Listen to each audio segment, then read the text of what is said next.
mukutu gwa Ugandan Lifestyle anze Segaba Rashid. Kati kakati eyakulirako oludda oluvuganya mu Parliament Mathias Mpuuga Nsamba ono nno bwe bagenda maaso n'okubeera nga batongoza ekisinde kyabwe ekya Democratic Alliance basobola okwaniriza omuyimbi Alien Skin. Kati mu bigambo Alien Skin byagenda maaso n'okubeera nga ayogera abamu bakirabanga yakola bulanda lwa nsonga nti yalinga ate akubiramu yali afuuse mukama we mu kiseera ekyo. Kati olunaku olwaleero mu press conference Mathias Mpuuga yatuuziza wamu ne banne okuli Lubega akossa n'omwami Michael Mabike asobodde okuba nga alambulula ku nsonga lwaki bayaniriza Alien Skin okubeera nga bakolera wamu mu kiseera ekyo, era n'ensonga zeyagenda maaso n'okubeera nga ayogera nazo ayina engeri gyazoogeddeko bw'ati. Waffe Mwana Patrick Alien Skin ekolagana yaffe naye eneeba etya muntu wange ligeri tategeerekeka, abantu bangi abatategeerekeka n'abambadde amasuuti n'amakanzu n'amataayi bangi bakifuula nnenge, naye Alien Skin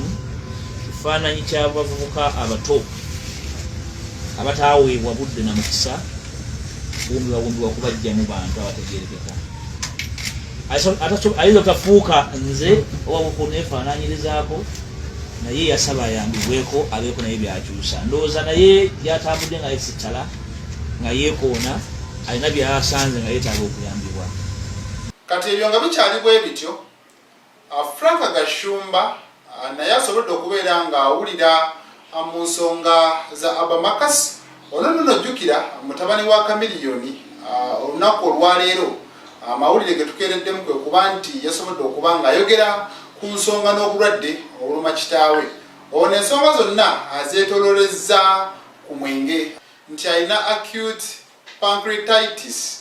Mu mbeera bw'etyo Gashumba bw'ati bw'asobodde okubeera nga ye ayogera ku nsonga eyo.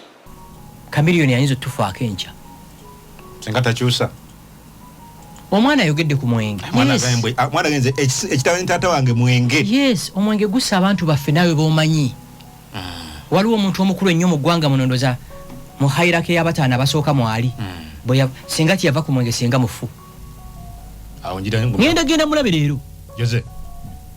Mu nsonga endala zasobodde okuba nga akoonako ya Robert Kyagulanyi Ssentamu president w'ekibiina ekya National Unity Platform. Jukira unasobola okugendako asaidize nakasero okulambula ku mukwano gwe gwe batandika naye mu myaka egy'enkumi munange ono ebigambo byageze maaso n'okubeera nga ayogera yalaga nti bano kyabadde kibagwanidde. Nenkwebaza Kamiliyoni okugaana bano principle okujja okulaba ate kyakusanyusiza nnyo. Kyagulanyi ayina ettima. Oli muyimbi munne yabadageze mulabako. Kyagulanyi ayina ettima. Kyagulanyi tayagaliza. Gurupu esinga okuvuma Kamiliyoni yadde agenze nayo nga bazze kakasa ali mu state ki. Omanyi Kyagulanyi amanyiddwa nga Munnayuganda akyasinze okwekubisa ebifaananyi n'abalwadde. Kamiliyoni talambulangako mulwadde n'amulekera emitwalo 10. Principal Kyagulanyi talina mulwadde gwe yali alambudde n'amulekera emitwalo 10. Ayagala ajja akulambule yeekubisa nawe ekifaananyi bukedde ereete front page story nti Bobi Wine alambudde Kamiliyoni.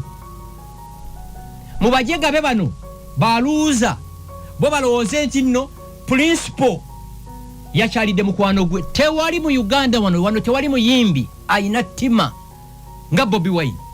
Bobi Wine ku nsi kuno avaluwinga ebintu biri ebi ye familia ye n'abaganda be. Yadde tagenze kulaba Kamiliyoni kyagenze mulaba out of love.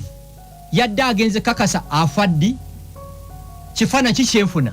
So Kamiliyoni, thank you very much obutakkiriza mu bizibu tuyimirira ffenna ne bannaffe. Lwaki mu bizibu? Yes. Ate mu bulungi. For example now nga mu okufa kwe kutugatta mu bulwadde muno yajja n'akulambulako. Kakati nawulidde mbu Kamiliyoni anoonya ssente genda mu ddwaliro lisingako. Kyagulanyi alina ssente ffenna tukimanyi. Ye opposition politician mu history ya Uganda asinga ssente. njagala Nuupu efaninge Chameleone. Ayagala Nuupu yebe mfano. Nja kujja ku radio wano na apologizinge. Kyagulanyi principal.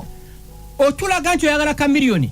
Kwata ku 3.7 billion eziwewa Nuupu. Yalifutinga Chameleone agenda janjabibwe. Etake, India, oba mu America, oba South Africa. Ejo chikulageti ya genuine. Chameleone webale. Abanyankole bagamba. Webale.